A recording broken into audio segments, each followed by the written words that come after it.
It allows police, military, digital forensics investigators to actually take that drone that they've recovered after the incident and then pull all the data off that drone, extract that data, and then link up that data with all of our over-the-air tracking, with all of our, larger scale network data, close the loop and prove that, hey, this drone with this person, they're the one that was responsible for that incident that we tracked beforehand.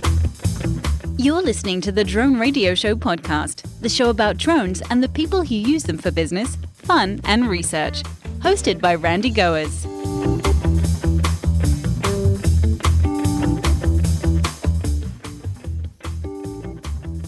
Hello, everyone. This is Randy Goers, and welcome to the Drone Radio Show podcast, episode 402. What is the role of drone forensics in protecting against drone incursions? For that question, we head to San Diego to speak with Grant Jordan, CEO at SkySafe, a leader in cloud-based drone defense and airspace awareness solutions. Founded in 2015, SkySafe provides advanced technology to protect people and places against drone threats. The company's technology allows governments, law enforcement, airports, corporations, cities, and more to manage their airspace with drone data and analytics. SkySafe applies advanced radio technology, reverse engineering, and deep threat analysis to develop tools to safely and effectively operate authorized drones while protecting against threats to airspace security. The company has also evolved into a leader in the drone forensic space. By performing deep data extraction on downed or recovered drones, SkySafe's forensic technology allows investigators to match metadata with flight logs, serial numbers, and other unique identifiers. This process ensures that experts are able to decisively conclude that a drone they have in their possession is the same drone that was detected acting maliciously or illegally while it was in the air. After graduating from MIT, Grant served as an officer in the U.S. Air Force for 4 years. At the Air Force Research Lab, he designed and built hardware systems for counter-IED missions in small UAVs, specializing in rapid product development for Special Forces units. Grant has spoken at numerous conferences, including DEF CON and the Commercial UAV Expo. In this episode of the Drone Radio Show, Grant talks about SkySafe, the company's counter-drone and forensic services, and the role that drone forensics have in an integrated counter-drone solution. But before we hear from Grant, I want to thank those of you who have been supporting my funding campaign. Whether it's $1, $100, or much more, you can help defray the cost of production and keep the podcast going and growing. Go to droneradioshow.com/donate. And as a reminder, starting June 20th, the Drone Radio Show podcast and myself will be taking the summer off from doing new interviews. I'll be working on some things behind the scenes, doing some traveling, and retooling the podcast for the future. Look for new episodes in September. So let's learn about the role of drone forensics with Grant Jordan of SkySafe. Let's pick up the interview where I asked Grant to introduce himself. I'm Grant Jordan. I'm the CEO of SkySafe and one of the co-founders. We're a counter-drone company, or more specifically, a drone tracking and forensics company. We've been around for a little over 7 years now. We started out primarily in the military space, and since then, the use cases and the threats of drones have really evolved and cut across all kinds of areas of public safety and commercial drone use. Grant, can you tell us about SkySafe's approach to counter-drone solutions?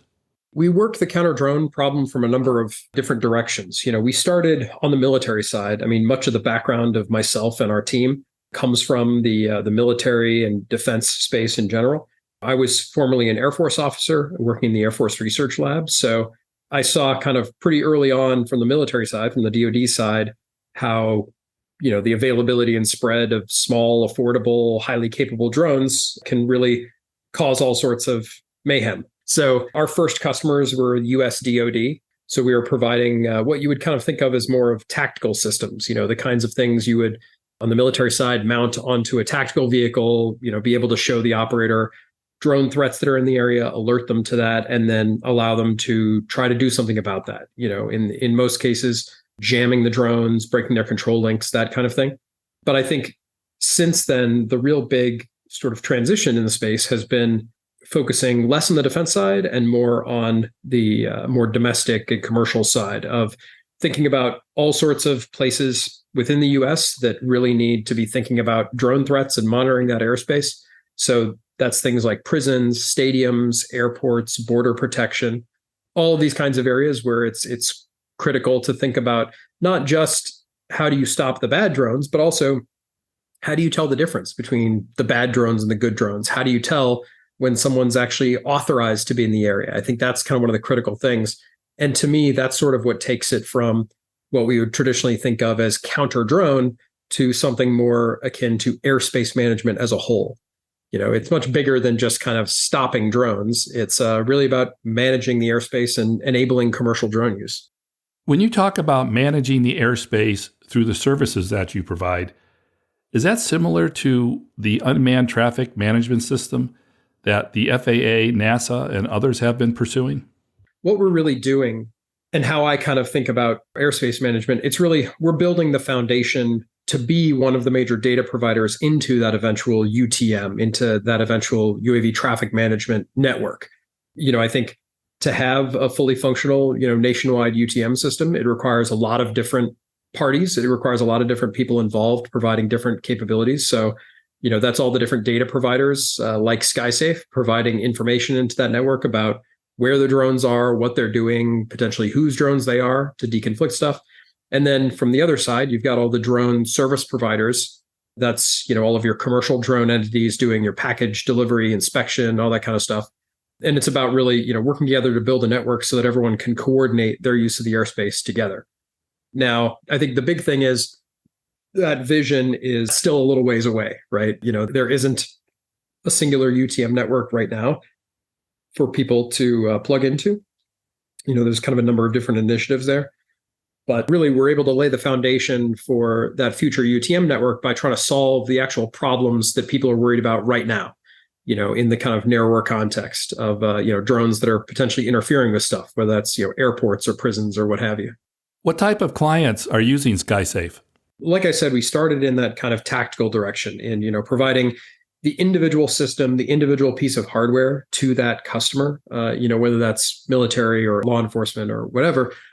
Now, thinking into that longer term vision toward UTM, for us, it's about building out kind of city scale sensor networks, really being able to track drone activity across entire cities, across multiple cities, all across the country, then being able to provide that data as a service to the different people that need it. That's kind of the big shift. So, right now we work with quite a few airports and prisons and kind of departments of corrections. I think those are, for us, airports and prisons are two of the big areas where those are areas where they're seeing the problems, right? They are having actual problems on a, potentially, daily or weekly basis, and they know they have to do something about it. So, trying to address those problems today, that's kind of what gets us to that longer term sort of managing that network. Using an airport as an example, is there a lot of hardware or infrastructure that would need to be installed to get the facility online? It depends. I think the big difference in the way we operate is that we basically build out coverage areas. So we try to not require the customer to really think about or worry about the hardware aspect. I think that's one of the big things from the customer side is that, if you're talking about an airport or prison or a stadium, fundamentally the problem they're trying to solve isn't about the drones themselves. They don't really want to become drone experts. They don't want to become RF experts. Their job is not to figure out where to place an antenna. Their job is to manage the safety and security of their facility. So that's the problem they want to solve. So it's the kind of situation where the more that we can take care of kind of the mechanics of how stuff works, the better. So we basically build out these coverage areas. We deploy our sensors, across a city to be able to have that coverage for that airport or that stadium or that prison ahead of time. So that really, it's literally just a matter of subscribing to the service, being able to provide that service directly and not have to then kind of get into the weeds of, where do we need to, place this sensor? How do we need to do those things? Putting my city planner hat on, have there been any issues with having to get a local permit or approval for the location of a sensor or an antenna? In some ways, we're operating similarly to how cell network providers operate. We get communication site leases, we deploy our systems there. The one nice thing in this case is that we're talking about systems that are purely passive in most cases. So, we're not having to get the same level of licensing and approvals that a cell tower would. Is there a standard that SkySafe and other air management companies follow, to ensure everything works together seamlessly as things grow? It's definitely not been solved. There's no common standard yet for how everybody's going to plug all of this in and integrate all of the data from the different types of providers. But I think that's definitely coming. And it's definitely something that we have to do. That's something that needs to be figured out to be able to make sure that everyone's able to share data in that same way and plug into a larger network. Because, I think that's the thing that we're seeing across the industry, right? Is that having individual systems and individual locations and not kind of sharing that data just really isn't helpful. And that's not kind of the long-term solution. When you set up a system, do you need the active participation of, say, like Amazon or other service providers? We don't have to have any sort of, cooperation or partnership with any of the drone service providers themselves, though that certainly can help. And in the long term, that's sort of the goal, right? Is to actually be cooperating so that whether you're talking about SkySafe as the airspace management system or the UTM system, or you're talking about anyone else, I think the goal is to have all of those commercial drone providers be feeding the data into these systems to know where those commercial drones are and to know that, hey, this particular drone, it's being operated by Amazon or whoever, and, it's actually authorized to be in that area. They're actually following the rules. I think that's one of the critical pieces for these different types of customers and users as well. Like, especially when you're talking about something like, an airport or a stadium, knowing that the drone that's there is actually meant to be there and you've kind of pre-cleared it, put it on a list of allowed drones, and it can show up like that in any of these systems. I think that's pretty critical. And I think for us, it's kind of funny to me. I think that a lot of people, they hear about SkySafe or they hear about companies like us that are sort of in the counter drone business, and they think that that means we're anti-drone, that we're against drones. And I think it's the exact opposite. It's, we're all in this business and we all do the work that we do because we're genuinely excited about drones and we want them to be used for these good things. We want all of the awesome stuff we can do with drones. But the thing is, to get there, we've got to have rules of the road and we've got to have enforcement tools to be able to actually, have drones used for good and make sure that you're not spending time with law enforcement or security or whoever, like going over and, basically having to harass pilots that are actually following the rules. A lot of people in the industry talk about the potential to have sort of trusted operator programs, kind of like you have with, like TSA PreCheck and, various customs programs and stuff where, if people are following the rules and they're getting approvals and everything, you should be able to know that ahead of time and, basically be able to filter out any of those, good cooperating folks and not waste any cycles worrying about them. I'd like to talk about the challenge with drones flying into and over prisons. But first of all, can you talk about the magnitude of the problem? Yeah, well, there's a few problems in that space, and they're kind of overlapping. I mean, number one, you're right that we've seen a massive uptick in the use of drones for smuggling of all sorts, whether that's into prisons or over national borders. Clearly, the folks whose job it is to try to smuggle contraband into various areas, they're not dumb. They're seeing technology and they're utilizing it to the best of their ability. So it's definitely been a rising threat, and I think the challenge for whether it's departments of corrections or whoever is, number one, it's a hard problem. And it's a totally new problem to them.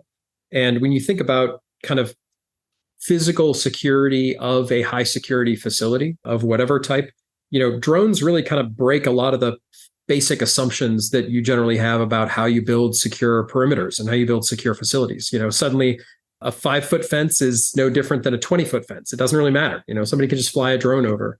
And the space requires a lot of unique expertise in understanding all the different drone threats and all the different technologies that can be used against them, whether you're talking about RF tracking systems or radar or cameras or what have you. It's a very complex and difficult space. Our primary focus is in building RF systems, but I really see a lot of our purpose is in really being the subject matter experts in the entire space, in both the problems and in all the technologies out there. So if we're working with a customer, like I want to be their trusted expert, I want to be their partner. And if the exact situation they're looking at, if RF systems that we build and RF technology that we create isn't the solution for that, then that's fine. Like I want to tell them what the right solution is. I want to tell them, who the best other companies in the industry are for making those different technologies and deploying those. Because as lots of people like to say, there's no silver bullet. There's no one technology that magically solves all these problems for you. I wish there was, because then I would sell that technology and it would be great. But it's a really hard problem, and we saw that on the military side, and we're seeing that on the more civil side right now. With today's technology, we can effectively detect when a drone approaches a prison. But current regulations still limit what can be done to stop it, right? That's a good point, too. I think there's kind of two separate halves of the problem that folks have to deal with. I mean, one is obviously doing the detection piece, doing the tracking piece, being able to give the situational awareness of what's going on and the fact that there's a drone crossing into that area right now and alert the proper people that need to respond to it. That's kind of the first half. The second half is really the question of what do you do about it? And, I think, first of all, what you're kind of hinting at there, from a regulatory perspective, right now, state and local law enforcement don't have any legal authority to actually do anything against a drone that's in the air. They essentially can't touch a drone in the air. Now, federal law enforcement does under DOJ or DHS, but that's kind of a different story. So I think in the long term, I think everybody in the industry and on Capitol Hill realizes that they need that authority. They need that kind of roll down authority to state and local to, give them the authority to actually respond and do something about it. But the other thing I would say on that is that part of that response piece isn't about the drone itself, because the problem isn't necessarily the drone. The problem is the human that's behind that drone. The problem is the actual intent that that person has. Because I think that's something that gets lost in a lot of these conversations, is that the drone itself is not what we're worried about. We're worried about what a person is trying to do with that drone. So in reality, the real response, the actual response that is the only response that's going to, solve the situation, is being able to actually deal with the human that's behind that drone, finding that person, confronting them, arresting them, confiscating the drone, kind of taking whatever action. Just knocking a drone out of the sky doesn't actually solve the problem of, what that person is trying to do and why. That's why we focus a lot of our efforts on, not just being able to provide the location of the drone in real time, but also the location of the operator. And that's also why when you look at the rules around like remote ID, that the FAA has passed that all of the drone operators need to follow. It's not just about broadcasting the location of the drone and the serial number of the drone. It's also about broadcasting the location of the pilot, because in the end, the pilot is the one that's really responsible for what's going on, and they need to be able to be held accountable. Will bad actors be able to hide or shield their location from the system? Well, they're certainly going to try to. That's for sure. And obviously, people that are trying to use drones for nefarious purposes, they're not going to be following the law. They're not going to be trying to follow all the rules of remote ID. And that really is the place that SkySafe fills. We can and are, providing kind of the ground station infrastructure to be receiving all of the good remote ID broadcasts, being able to provide that information into that future UTM network.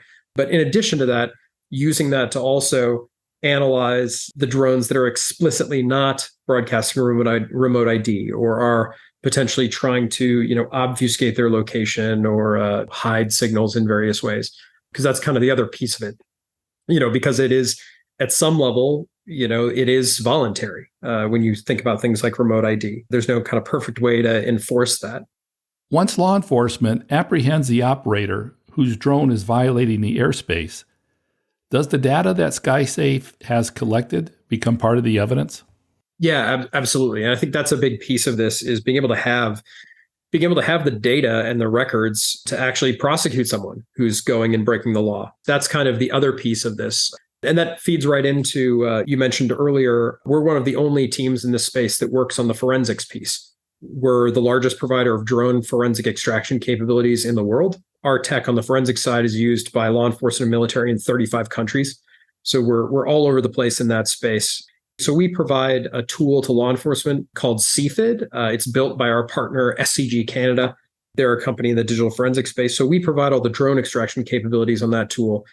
Basically what that provides is it closes the loop after a situation like that, where with that tool, with the CFID tool, it allows those, police, military, digital forensics investigators to actually take that drone that they've recovered after the incident and then pull all the data off that drone, extract that data, and then link up that data recovered from the physical drone, link up that data with all of our over-the-air tracking, with all of our, larger scale network data to really be able to close the loop and prove that, hey, this drone with this person, they're the one that was responsible for that incident that we tracked, beforehand. So, making sure that you can really kind of complete that whole cycle. When I think about kind of the solutions that SkySafe provides, I kind of think about it as three buckets. The first one is the real-time incident response piece. That's, being able to tell the corrections officers of that prison, like, hey, there's a drone coming over your fence line right now. Here's where the drone is going. Here's where the operator is going, and, letting them take action and actually giving them those alerts in real time. The second bucket is the historical data, which is really more of the investigative or sort of intelligence piece of being able to dig into the large scale data and say, okay, well, where have we seen this drone before? Where did it come from? Potentially, whose drone is it? And then the third piece is that forensic side, providing kind of the hands-on of a drone after an incident and, being able to tie it all together.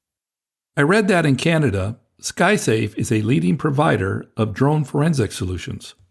On drone forensics, we're the primary provider in most countries.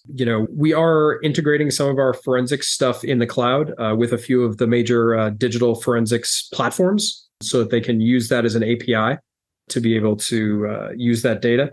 But no, we're really one of the only teams in this space who focuses on the forensic side. I think that comes from kind of our background. Many of the folks on our team, come from a digital forensics background or a, reverse engineering or hardware exploitation kind of background. So, that was kind of a thing that we fell kind of naturally into. What do you see as the challenges today in the counter UAS industry? There's certainly challenges kind of everywhere across the board, I would say. I think one of the hardest parts is really from the customer side. For a lot of these customers, the drone problem is a totally new problem for them. And it's really difficult. It's complicated. The technologies involved are also difficult and complicated. And it's a totally new threat for them. It's a totally new problem space. So I think that's why, I talked about a lot of our job is kind of being that trusted partner, is kind of educating them and helping to train and educate their staff around, hey, what are the capabilities of these drones? What drones exist? What do they do? What are the technologies? Because it's, frankly, it's hard. And I sympathize with them, from their direction of being kind of thrown into this space of, really difficult threats. In my time as an Air Force officer, we saw pretty early on the sorts of threats of, small and, low cost drones on the battlefield. And there's a lot of different types of organizations that are now kind of being faced with that threat domestically that, maybe had never thought about it before. It's tricky. And then, you talked about a little bit on the regulatory side, the regulatory landscape on the counter drone and drone tracking world are still developing. And the rules in just the drone space as a whole are still developing. The FAA is still working on, various initiatives in the commercial drone space and in counter UAS, which actually is, pretty important. There's a lot of initiatives going on right now. The FAA is just about to start up its counter UAS ARC, Aviation Rulemaking Committee, of which SkySafe is a member participating in that. So I think, being able to get everyone in industry and government on the same page and, working together and kind of building out, okay, what do the requirements need to be for these things, both for effectiveness, but also to make sure that all of these different technologies can be used safely. It's super important, and making sure, as you kind of hinted at earlier, that there are standards for communication between these systems so that everyone can benefit from and utilize the data. All of that is super important.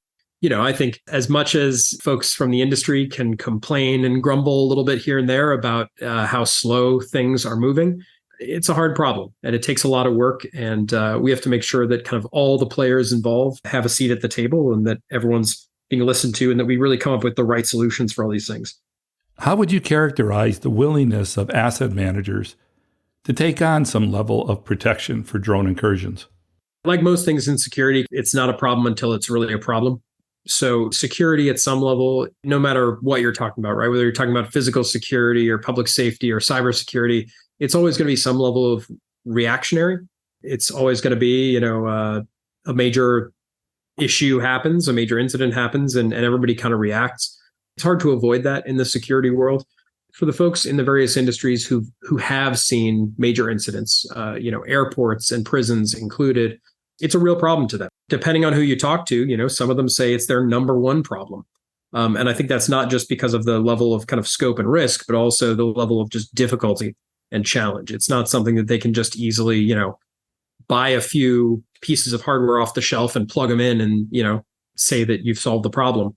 It takes a lot of work. It takes work and training, education. So I think there's certainly a willingness and a need there to be actually solving the problem, because they see it all the time now.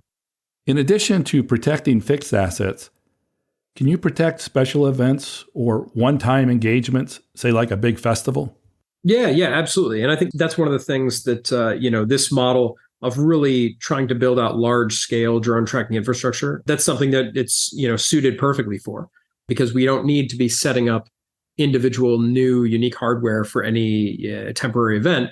The idea is we've already got coverage. We've already got coverage over those areas, and it's just a matter of providing that data and those alerts and that coverage and responsiveness for that particular event.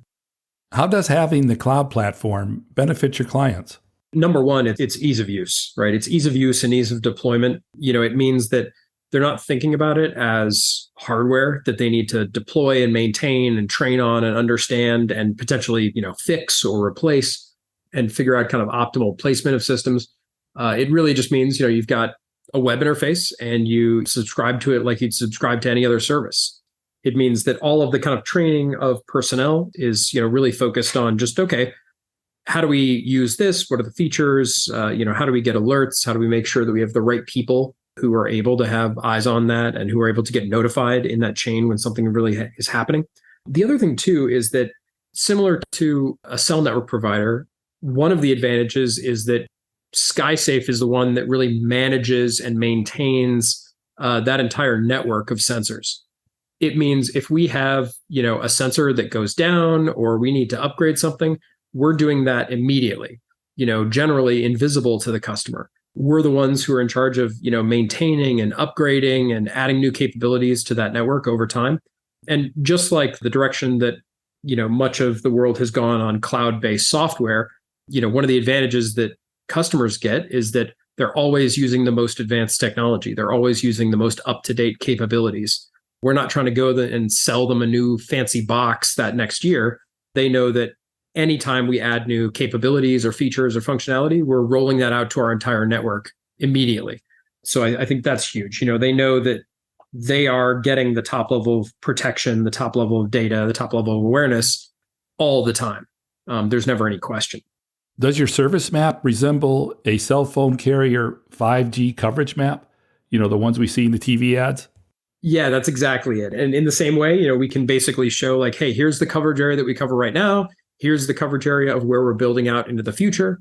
And we can, prioritize those coverage area build outs depending on our customers' needs, depending on kind of who the top priority folks are and where their coverage is. So that's exactly it. And I think that's, the right way to think about it is instead of thinking about everything as these kind of, point solutions, these kind of tactical solutions, it's really thinking about, what do we need to manage the airspace as a whole, and then building out the coverage to do that. So really, a customer within your service area can sign up for the counter drone service, much like they were subscribing to a phone service. Yeah, that's exactly it. It's just doing a contract, subscribing to the service. And then, the other piece is us, being able to provide all of the training and education to them and really supporting them. To me, that's a super valuable piece of this is our relationship with our customers, as partners. Like I want to know exactly what they're seeing in the real world. I want to know, what concerns they have, what threats they're seeing, what features are critical to them, so that we can roll those out. As far as, companies in this space, I think one of the ways we've sort of differentiated ourselves is, we see ourselves as a true partner to the organizations that we work with. We're in there, we're educating them, and we're trying to, really build what they need.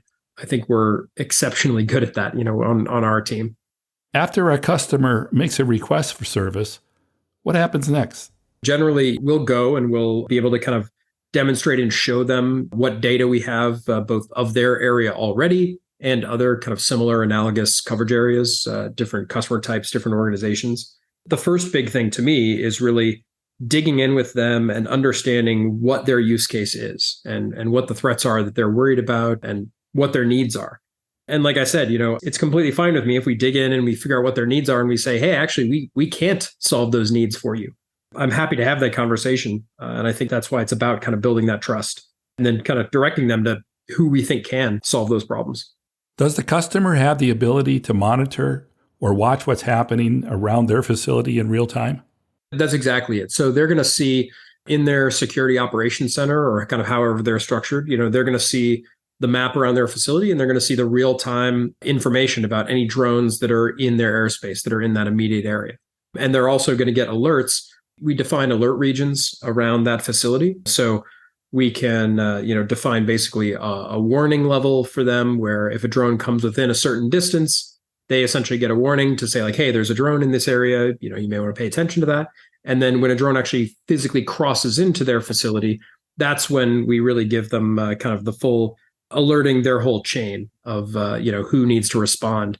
And making sure they have the information about, where that drone is and potentially where that operator is to be able to, dispatch police, security, what have you, to go take care of the situation.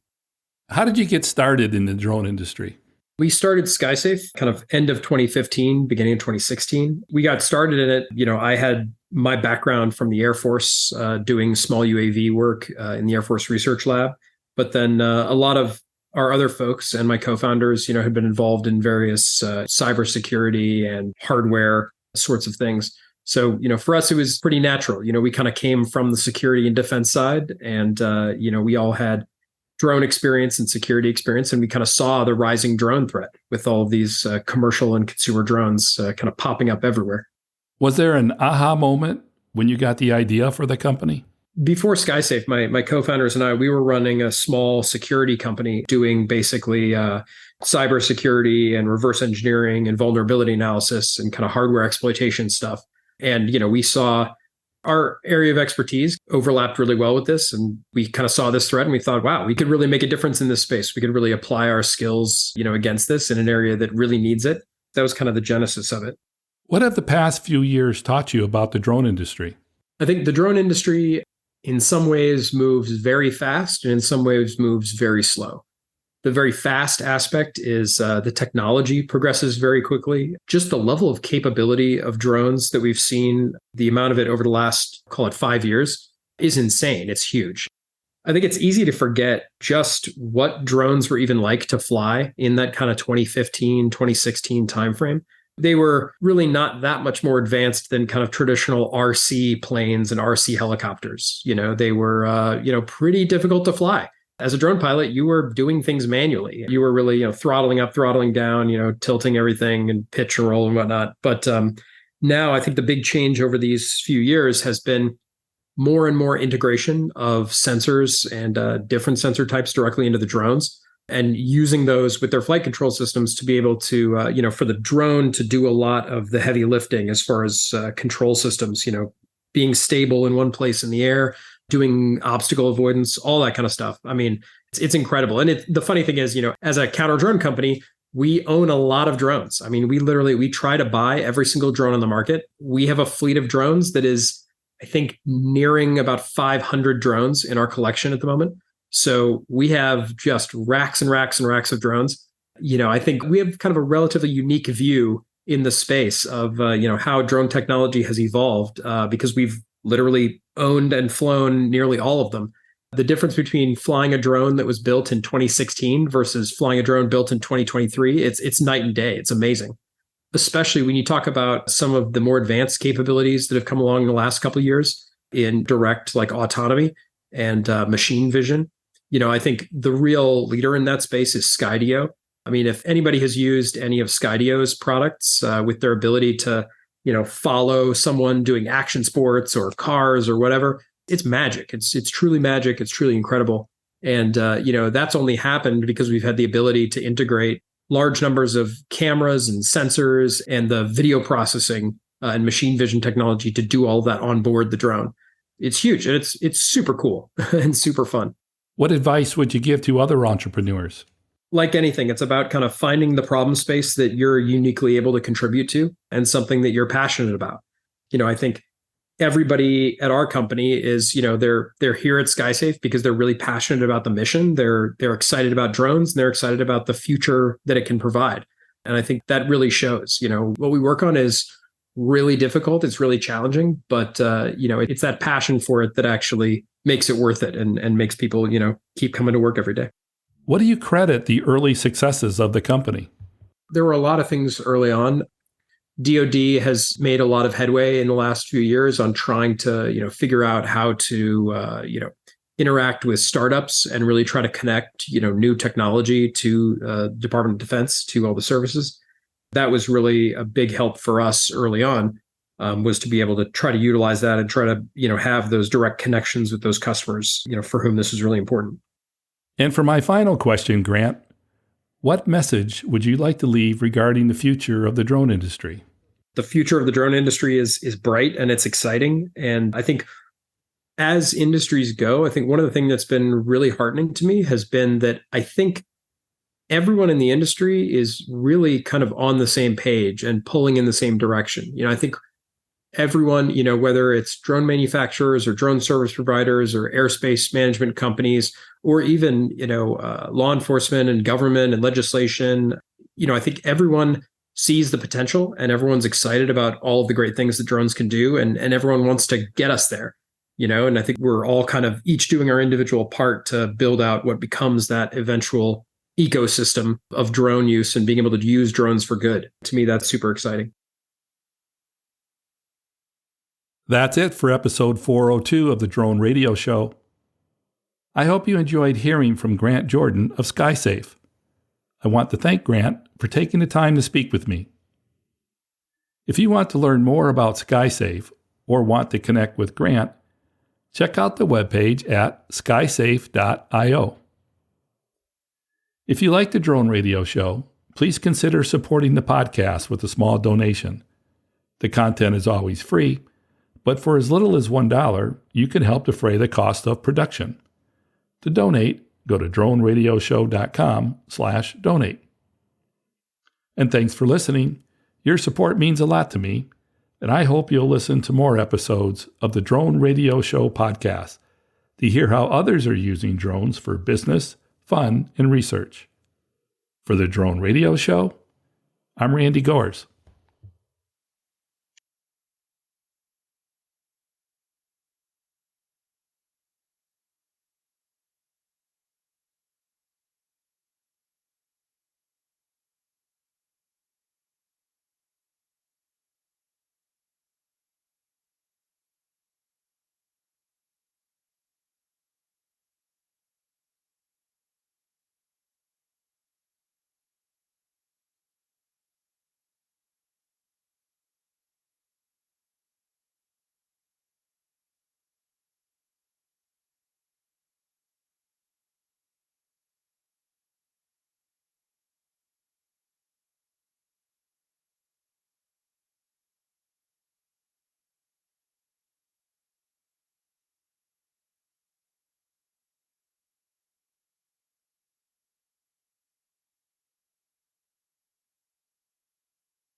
This has been the Drone Radio Show podcast. More information on today's show can be found on our website at www.droneradioshow.com.